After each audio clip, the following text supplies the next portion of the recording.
Led by a lifelong interest in healing, Dr. Linda Salvin pursued an advanced degree in epidemiology.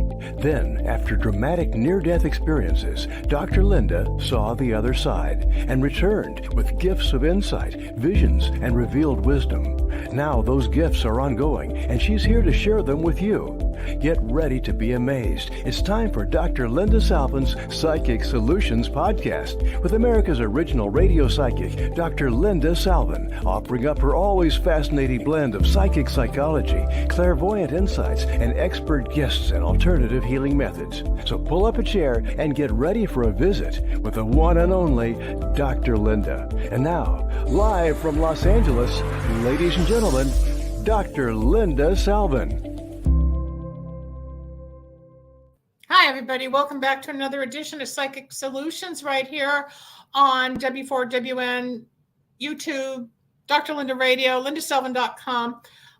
It's almost the end of April. It has been a hellish month with the retrograde, the eclipse, the pink moon, and all the other crap going on out there that nothing is working right for anybody.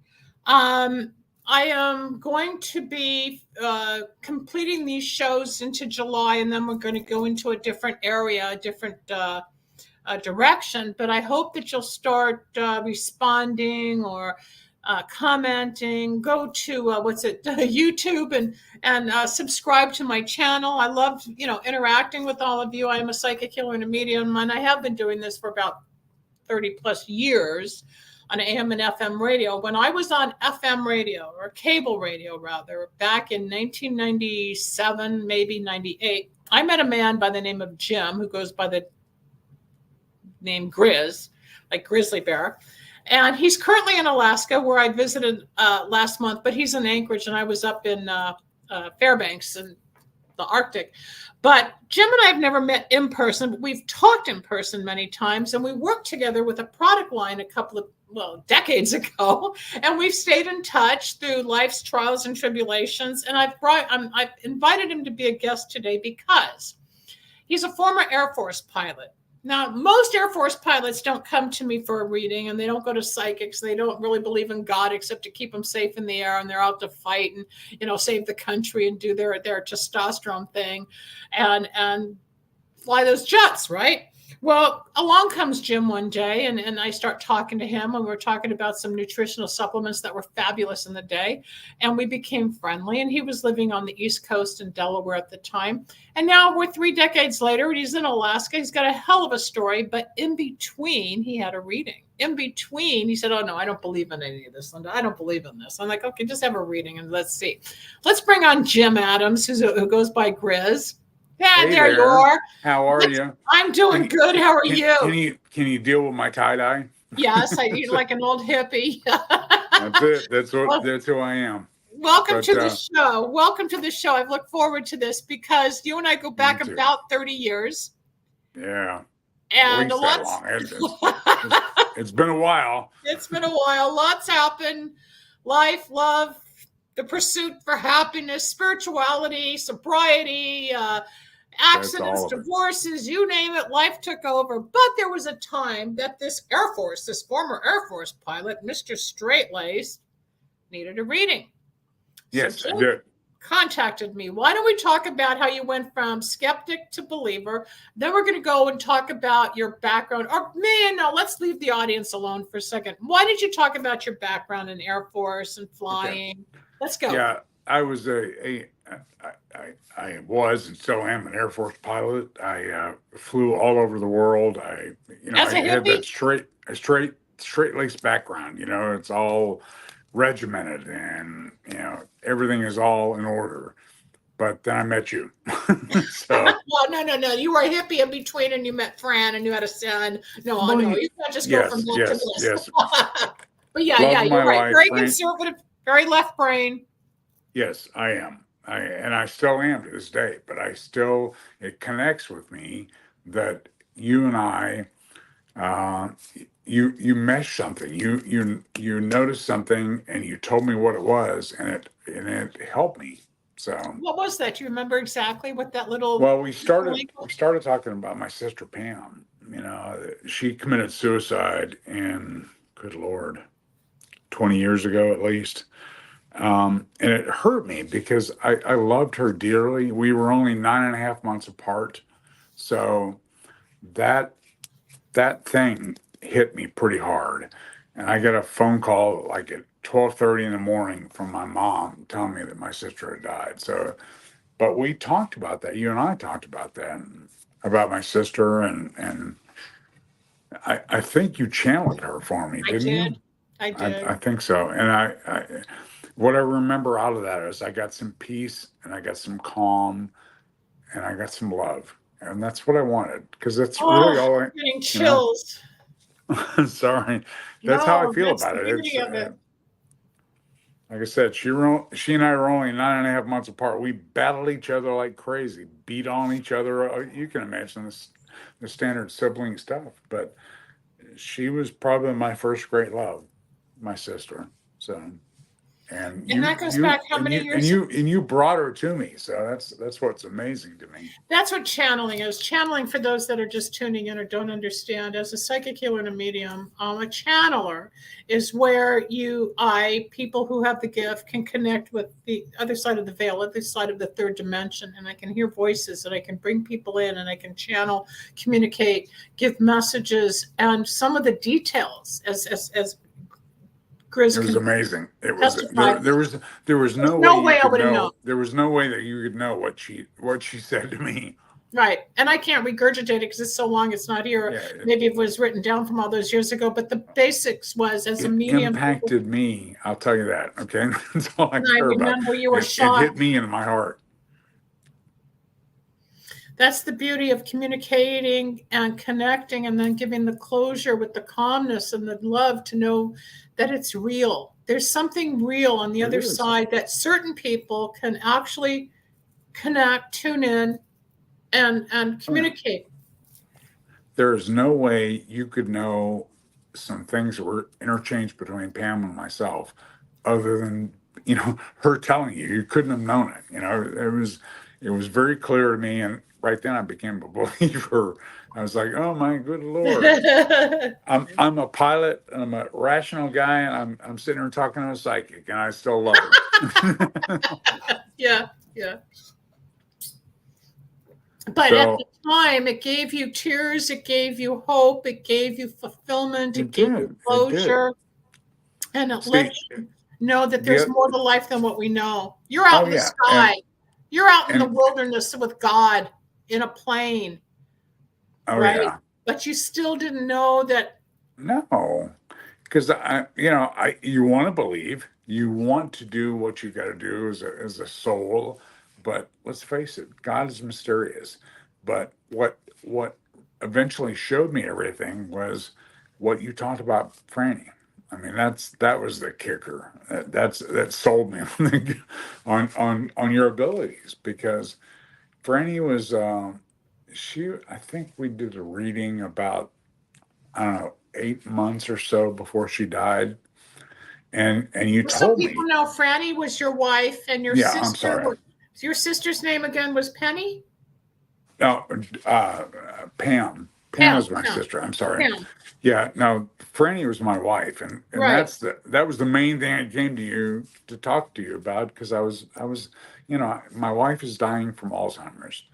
I am just I still am, horribly devastated by it. But I came to you to talk to you about what you could see or what you could tell me about, and it was amazing. We talked, I think it must have been around the first part of November or October, something like that, in 2018. And we were talking about a bunch of stuff, and you said, I don't think you got that much time. I think she's going before then. And as a reader, I'm not supposed to give timelines on death. It comes back to haunt us, and it shifts the spiritual side. But because I had known you for so long and the way it was coming through, I didn't say the exact time, but it was enough to give you a heads up. You hit it. You nailed it. I'm telling you. It's first part of February, and 2018 she passed. I remember watching all of what you went through. I've known you a long time on Facebook. You've been an amazing friend, and you've been spot on in everything that you've told me. And I just, so I'm not prepared for that. Like I said, I'm a pilot. I'm a rational guy. I'm not prepared for all that stuff, but I know that I believe in you now. So if something's going on, I call you because it helps me. Sorry. No. Oh, you disappeared. We got your palm. I can read your palm. I'm coming. I'm trying to. There we go. There you go. I had to get some Coke. I had to get some Diet Coke. Sorry. Who just popped up? I didn't see that post. Who just popped up and said something? Deprogram. Hi. Can you see me or not? Yeah, we can see you just fine. Somebody's just acknowledging the show. So if you want to call in and talk to Jim and me, it's 561-623-9421. Feel free to call in and talk. 561-623-9421. Ask questions. As I said, Jim and I go back to probably 96, 97 with a company that is no longer around. Time ago. Those were good products. It's almost as long as I was married to Franny, She passed away in 2018, so we were you and I have been friends for a long time. Yeah, we tried to get together last month when I was in Alaska, but you just had some surgery. How you doing? Are you healing fine now from all that? My gallbladder is actually removed. It's all good, but good Lord, it was a trial then, because I'd never been anything through like that. It was just you've never had an organ removed. That's a big surgery. It was more than I thought. So, but you're okay. Yeah, and I love the pictures you're posting of Denali and everything. Maybe I'll get back up there someday and see it. I could only see going to Coldfoot and Wiseman was I'm still in awe from that trip, 7 miles north. It was an amazing trip, and I was so sorry I couldn't make it up there to see you. But I was so sick at the time, I know. But I got to see, you gave me some highlights. I'm glad I did not rent a car. I wouldn't have been able to drive on those roads with all the snow. I know it's like, you got 16 hours of daylight crazy up there, isn't it? You think it's like any other highway. It's not. No, it's not. But then when I got up to Coldfoot, where it was 24 degrees below zero, 70 miles north of the Arctic, it was pretty cold up there. But It is freeze-ass up there. I got to see the lights. That was it. I got to see the lights. You show some gorgeous pictures of the Northern Lights. And what I learned, and correct me if I'm wrong, but a lot of the times a human can't see it with the cloud cover with your eye. It kills you. No, you have to take a picture. Look for a clear sky and all that at the same time. Yeah, but the camera captures it before the naked eye, right? Oh yeah. I mean, all these guys that are sitting out there in cabins and stuff taking pictures, they've got the perfect viewing condition every night. But for here, in the last 2 months, I've been looking for them out the wazoo. No chance. I've not seen them yet. But I know they're there, but I just haven't seen them. I was taught you have to watch for like a little white film in the sky, take a picture, because the rods and the cones in the eyes it takes 3 seconds for the camera to capture the lights, and your naked eye cannot. So they're there for you, but take your camera and you will capture it once you see the little film or smoky kind of trail in the sky. That's how I was trained up in Wiseman. The guy's been up there for 60 years. I've lived up here for 8 or 9 years, and I didn't know that. So I learned, cool. I learned you got to take the camera. So maybe tonight, if it's clear or whatever, around 1 a.m, you go out and you watch for like what looks like a little cloud, like a little silvery white stream. Take the camera. And he said, iPhones take the best out of all the cameras on tripods and everything, because I was up there with about 20 people. Yeah. Okay. We're all bundled up. And it was so cold, I thought I was going to get frostbite when I took my gloves off. Yeah. And they said, no, you're not going to get frostbite, but go back in and warm up. And you come back in, you warm up, then you take pictures.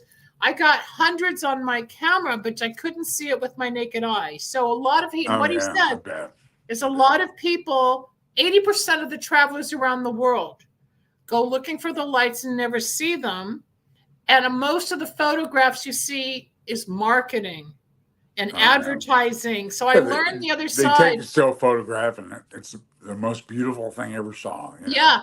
So just watch, even though you can't see it with your eye. They're there, Grizz, on a clear night, and especially I'll get there. I had some amazing photographs back in the day, but I hadn't hit them yet. This time. You will.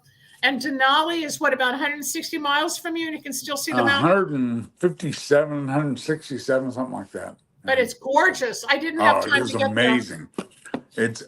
I can, from my deck, I can shoot a spot in there and go through some pine trees and get Denali framed in it. But I get out of here, I can go to a better shot, but it's, oh my Lord, this massive amount of granite out there, sitting out there, and God created that for us to look at, which is amazing to me. Is the whole mountain granite? Oh yeah, it is huge. I mean, 30,000 feet, whatever it is, yep. 20, That's 29,000 the largest in the United feet, States or North America, the North American continent, right? The tallest mountain. Oh yeah. Takes in, and I grew up in Colorado, Colorado, Arizona, that's where I grew up. This is so much bigger. I can't even imagine it. I can take a picture of this thing, and it's 150, 160 miles away, and it's massive. Yeah, I see the pictures you post. You wouldn't know it's so far away. It takes up the whole frame. I'll tell you one thing. I have taken the same kind of picture from Pikes Peak in Colorado Springs, and it was only about 40 miles away, and they are both the same. It's like, this is a huge mountain. You can't even, when you get there, well, you saw it, it's just massive, and you don't get the scale of it until you get there, There's the same thing driving up the Dalton Highway, and we went through the magical forest that they call the magical forest because of all of the permafrost on the trees, yep. which I knew. I learned, and all these characters and formations of the snow on the trees. You feel like you're in Disneyland or something with the way the trees. I do. I feel like I was given the golden ticket or whatever you want to call it when I got up there. Beautiful. It is. And every day I wake up and I look around and I just go, this is magical. It is magical. What I have to focus on is, what does that mean to me? What do I have to do? What do I have to be as a person? And what I have to be is a better person. So that means, working on me, working on the things that are important to me, working on forgiveness, working on kindness. And those are the kind of things for me that transcend all the other stuff. Because I have shared, I'm not going to share totally, but no, you can. This is cool. You're fine. My the gal I'm living with has got some cognitive problems, and I'm just dealing with that. But and my first wife had really bad cognitive problems. She had Alzheimer's, and I'm probably going through that same thing now, but I don't care because I love this gal in there, and I just. But you're also being of service because of what happened with your second wife, and you got out of Delaware after being ripped to shreds for no reason. It was, and I'm being of service. And you said it.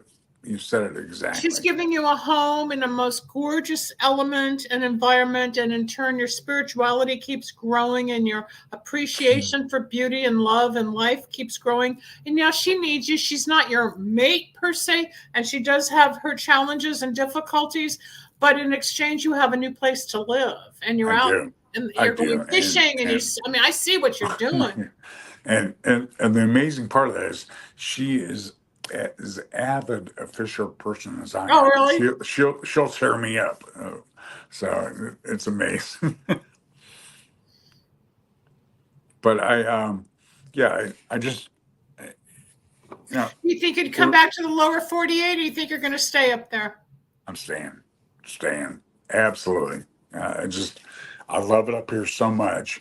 And I love the connection with nature. I love the connection with my God, all those things that are important. That's what I found when I was up there, not just in Fairbanks, but something magical and spiritual happened to me on the first night in Coldfoot. Then we drove another 30 miles to Wiseman. Coldfoot was where they started, during the gold mining for days. folks who don't know, that's way ass north of here. Yeah, it is. It's way up in the middle of nowhere. They had 34 residents. 34 people lived there. And then when I went to Wiseman, there's only 10 residents. The 11th one died. So, I mean, there's nothing there. It is definitely in the wilderness, but a few people love the isolation and they come down to the city or do whatever they want. But I would do that. In fact, I'm thinking about doing that next winter. Because if you do, I'll tell you who to talk to and what to do, and I can help you with that. But standing there at 2:33 in the morning, with all bundled up and hats and the hoods and my gloves. And all of a sudden I just stood there and I felt God. I felt the presence. I felt the magic. I thought, I'm in the middle of nowhere, freezing at 24 below. And you get to see God's. And I saw the sky and the lights and the people. I was 20 people, but I felt something I'd never felt in my life. And I brought it home with me. Something shifted. There's power up there. There is something when you're in that kind of isolated beauty. It draws me. That's why I'm here. It drew me up here again. It says. But I saw your pictures that night, and I was sitting there looking at those, and I was like, "This is God's paintbrush right here. He is drawing it out there for us all to see if we want to see it." So. And I had to keep posting because it's something the average person will never experience in life. They won't. And we went back the second night. It was a paid tour, paid my money. There was nothing. We saw nothing. They didn't come out till by 3:30 in the morning. We packed up and left. It's not every night. And no, it's not.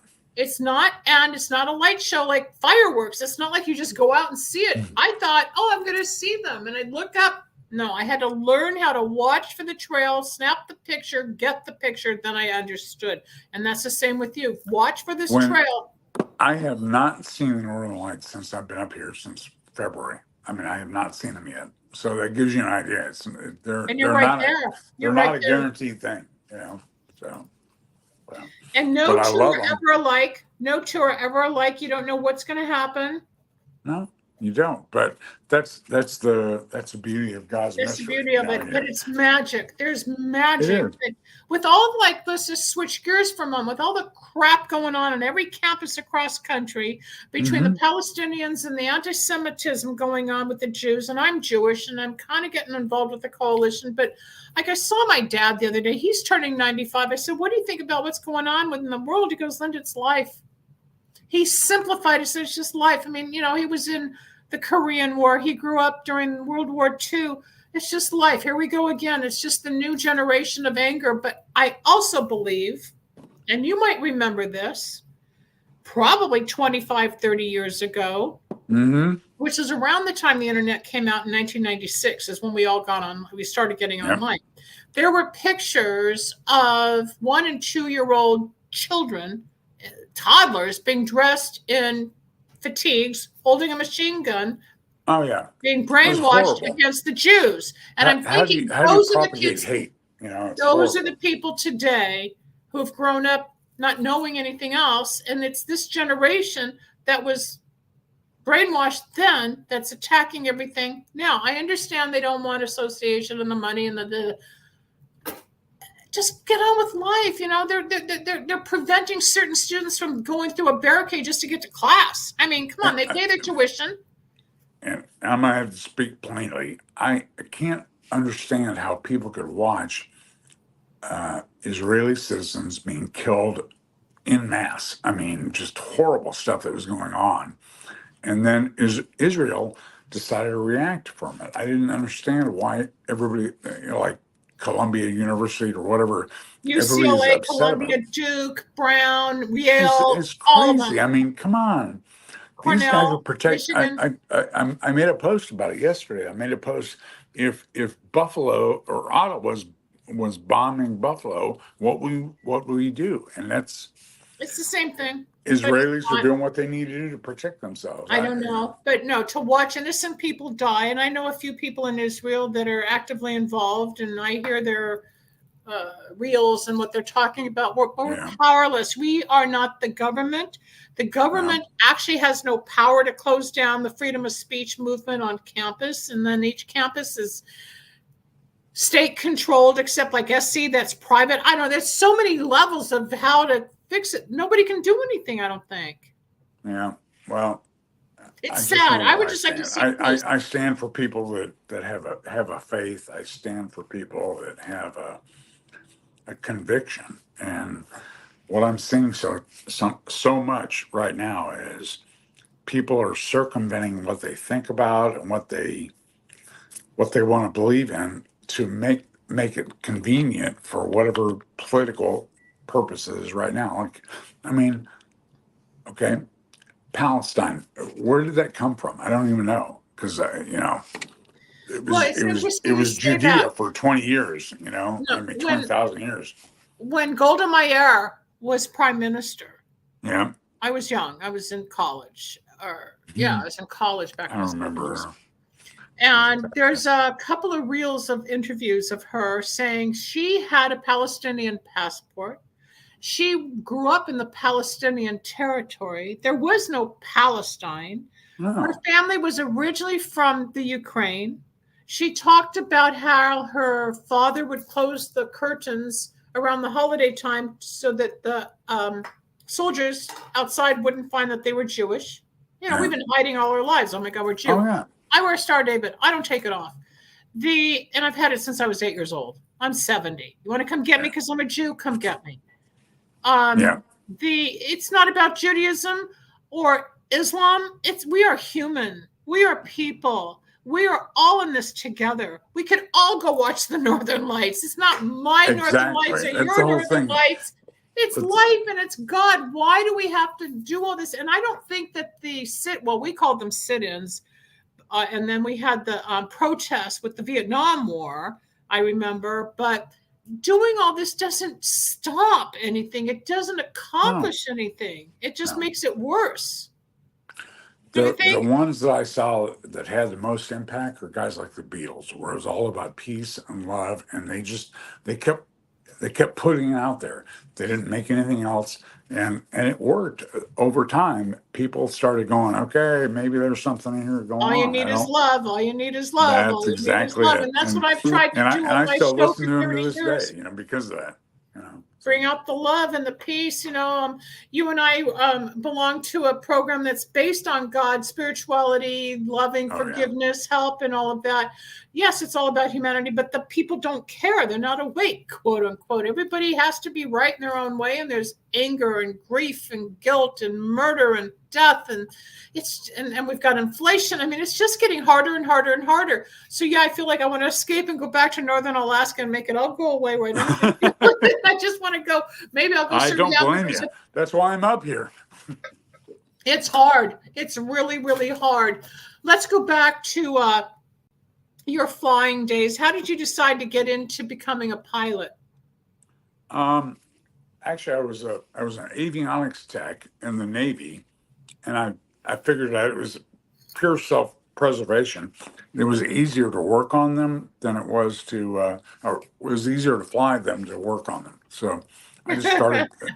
I talked to them and they said, "Hey, yeah, we got some slots open." Believe it or not, I get selected for a navigator slot, and I turned it down because I wanted to fly. So 6 months later, I get to reapply, and I got my pilot slot. So you started in the Navy, but ended up in the Air Force? Oh yeah. I was an avionics guy in the Navy. I taught avionics for almost 4 years, and thankfully, the military, the Air Force, decided to bring me over. But I got a lifelong career on flying airplanes and being able to help people. And I did 20 years with doing that. It was an amazing thing. It really was. Especially the last 6 or 7 years up here was. There's not a runway in Alaska that's over 3,500 feet that I've not landed on. Not a single one. I've been to all of them. You know what? I'm a plane crash survivor, and I still have PTSD. I know. And that's hard. And when we were up in Wiseman, and we drove from Fairbanks, went all the way up the Dalton Highway. I stood on the Yukon River that was frozen. I went and saw the pipeline. I learned all about the gold rush, all of it. But when I lost my bid for the Ice Classic. It went about a week before I thought it was going to. So. Oh wow! I had a panic attack on the Cessna flying back from Coldfoot into Fairbanks. I stopped breathing. There were 10 of us on this little plane. You know what the Cessnas are. Yeah. And I guess I panicked, thinking, "Oh my God, we're going to crash into the mountain." And some girls behind me tapped me on the shoulder. For folks who don't know, it's a real thing here. Oh yeah. Crashing is, Yeah. Well, I got scared, and some girl tapped me. She goes, "You okay?" And I went, because I had stopped breathing. I was in a panic and didn't even realize it. And I had to take off my scarf and unzip the coat and my hood and everything. And I panicked. I went into PTSD. I panicked, and it was hard, Jim. It was hard. People don't understand. Through a lot of stuff. You've been through a lot of stuff. I mean, so have you, but it's different. Yeah. But we're resilient. We keep coming up. One day you want to die, and the next day, what's new? Life is like this. We don't know what we're going to be dealing with from day to day. It's not a straight line, people. It's never going to be a straight line. Emotions, conditions, people, places, things. You never thought that Franny was going to end up as sick as she was. It was the love of your life. God doesn't draw straight lines in nature, so why would he do that in our life? That's a good line. That's a good line. Mm-hmm. So I that's why I feel. Every time I look around, okay, I'm on this path right now. Show me where I need to go next. Ask and you there's shall always receive. branches. Ask and you shall receive. Right? Ask and the betcha. door will be open. But you're also a grandfather now, aren't you? I am. Yeah. Kim, my soon-to-be ex-wife, her son had a granddaughter. That's still hard to talk about, but yeah, I mean, she's an amazing girl. My son is actually out in Denver doing. He got selected while he was in a master's degree program to be the emergency director for the city of Aurora. I mean, it was just out of nowhere. Well, He he got like a 6-figure job while he was still in school. It was amazing to me. But he's that guy. I thought it was his kid. I guess I was wrong. So that was Kim's child. Okay, I was wrong. I thought that your son had a child. Not yet. Not yet, but we're okay. getting there. We're getting there. Yeah, We're keeping our fingers crossed. One of my engineers lives in Aurora, so I deal with the Colorado people a lot because of the connection I have with putting together this show. The station here that we're networking with right now is in Louisiana, the hubs in Florida. We're all over. That's the beauty of the internet. We just all connect. When you and I connected, the internet was brand new, like a year maybe, and that I think so. It was pretty early on. Look how I think were we on still AOL or something like that? I don't remember. Yeah, we were. But your sister's around you. I really can't channel like I did off the cuff like I used to. But the main thing is, for people who are just tuning in again before we wrap up, we've got about 10 minutes left. Are there any specific circumstances, words, or events that came through that stuck with you that there was no way a medium or anybody would know that happened between you and your sister?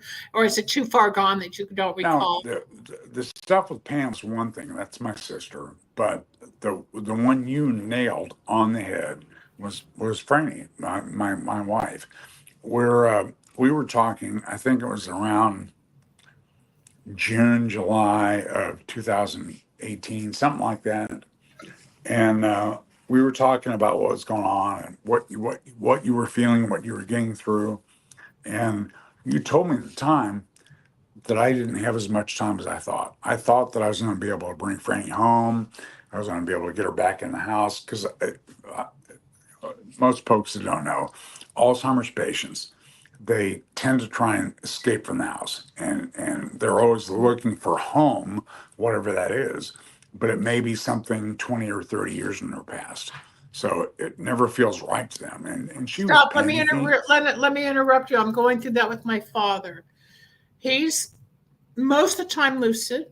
He does have dementia, flipping into minor Alzheimer's. And about a month ago, the executor, who's been a friend for 46 years, said that he put on his coat and he wanted to go home. And then we had to say, you are home. Where is home? That's the question. Where is home? I wonder why that's such a common trait. Is it the displacement, or all of a sudden they're not? Actually, for most folks that are listening tonight, the Alzheimer's travels almost in a counterclockwise direction through the brain. And as you can almost gauge how much they're dealing with by what the year they think it is. If it's 1959 to them, that's what they see. That's home to them. Oh, so wow. that's why That they're always looking. reality. It's a whole different thing. They wake up and look around and go, I don't know where the hell I am. Think about that if you had that. So for folks that are dealing with that, I'll tell you one thing: be kind, be loving, surround your partner with love, because that's the only thing that will get you through that. It is. You're right, but I got frustrated the other day. I took him to lunch, and as his daughter, wanting appreciation or accolades or daddy approval, whatever we go through, right? And it wasn't there. And I started crying. I said, Dad, I can't take this anymore. I'm so frustrated.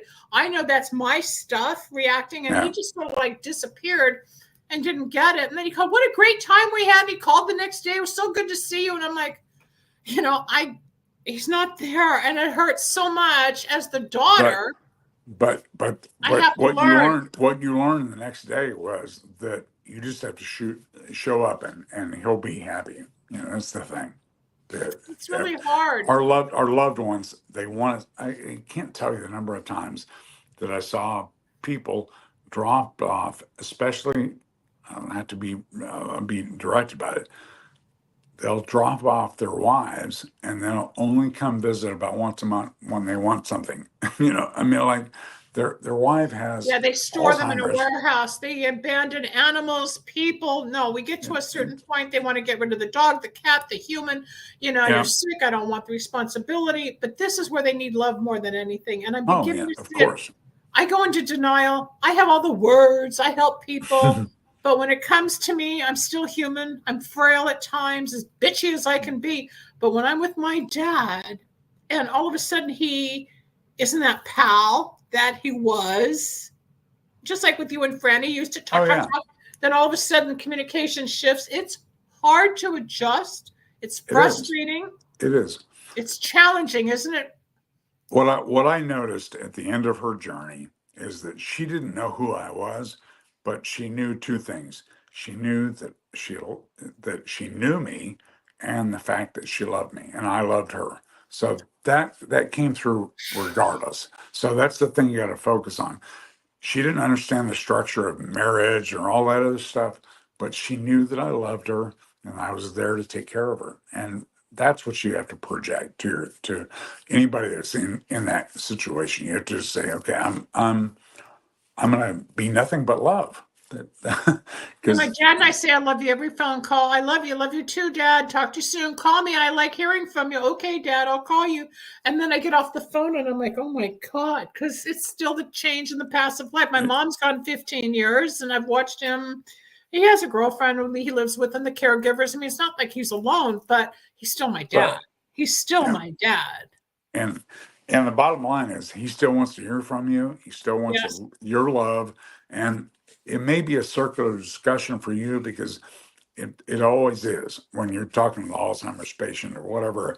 You go over the same thing 3 or 4 times, but at the end of the call, if you left the call knowing that you loved you loved your dad and your dad loved you, and to hear from you, that's what I did with Franny. I'm gonna repeat the same discussion probably 30,000 times in my life, but it doesn't matter because I'm there for her. So that's It's a challenge, It is. As much education and training and information you get from academics or therapists or online or friends, relatives, when you're in it yourself, it's still a game and a difficult way to maneuver. Academics and therapists and all that other stuff, until you've lived it, it's a whole different ballgame. It's the same thing. Yeah, no, I'm still sensitive, and I'll say I'm scared. I don't know. He's going to be 95. He'll probably live to 100 just because that's what his goal is. And I've never seen him not reach a goal. So we'll see. I remember he was, I don't remember how old he was, but there was a time in the 90s he said, I want to see the year 2000. Of course, he had open heart surgery, bladder cancer, all these things, but he made it to the year 2000. Then he had some type of stenosis. He was in rehab and he didn't want to wait a month to heal. He's going to get out in 15 days. And he did. He shocked the doctors. He healed himself. He goes, I want to get an electric car. Those are new. He got an electric car. He got one of the first on the road. And it was only months later that the doctor took his golfing privileges and driving privileges away because of what was happening. But he met that goal. That bastard. I'm sorry. I said it out loud. But he met that goal. He got the goal. So now he wants to be 100. It's like, okay, go be 100. I hope he is. I hope he is. That's the kind of goals I want. I want, I'm 65 or will be in June. I want to make. Oh, you'll be on Medicare soon. Welcome to the world. Oh yeah, I'm ready for that. But yeah, I want all those milestones. So yeah. Your dad's an amazing guy. I've never met him, but I've seen pictures of him for 30 years, and the stuff that you guys have done, and it just amazes me. I wish my dad was still here. So that's. Thank you. Yeah, I post the pictures when I go to lunch. We're at the end of the show, Grizz. I want to thank you for taking your time. I know you're an hour behind Pacific. What they just call it, Alaskan time? I don't even know what you guys call your time zone. I haven't even had my first cup of coffee yet. That's the problem. Well, you could have fooled us because you came on bright and cheery and you're wearing your tie-dye shirt. But the main thing is, I just want people to know you were a straight-laced Air Force, Navy guy that didn't believe in psychics, metaphysics, or whatnot. Not a bit. You had a feeling with God. That has nothing to do with my gift, except God gave me the gift. When people say, well, if you have a gift from God, why do you have to charge? It's like, well, so did John Lennon, speaking of the Beatles. I still have to make a living, but I help people. I give it. But what amazes me is how low you charge for what you deliver. Because I was sideways, absolutely sideways about the whole situation with Franny and everything. And you called it. You said, I don't think she's got that much longer. And I was like, and I wanted to fight against it, but you were correct in the end. So, and your chapter, your little testimonies coming in the book. I've got all the testimonies and the chapters are done. We're editing now. So the book should come out this summer. Hopefully it'll be published, especially by Christmas, it'll be done. But you've got a contribution on a page of testimony. We'll get that going.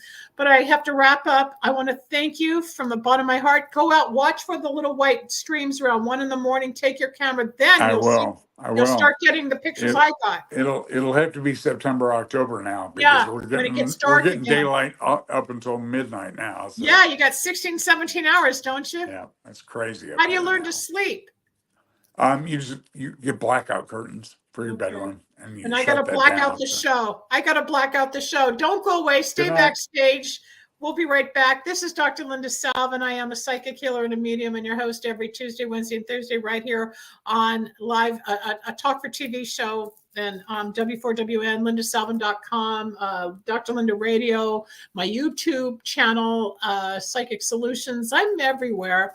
And I want to hear from you. So go to lindasalvin.com, shoot me an email, and I'll get back with you. Until tomorrow, everybody, I want to thank Jim Adams from Alaska, who I've known about 30 years, who came on to talk about being so left brain, but the psychic stumped him. That's me. If you need my help, 888-509-1077. Have a great day or evening whenever you're listening, and I'll talk to you soon. Bye.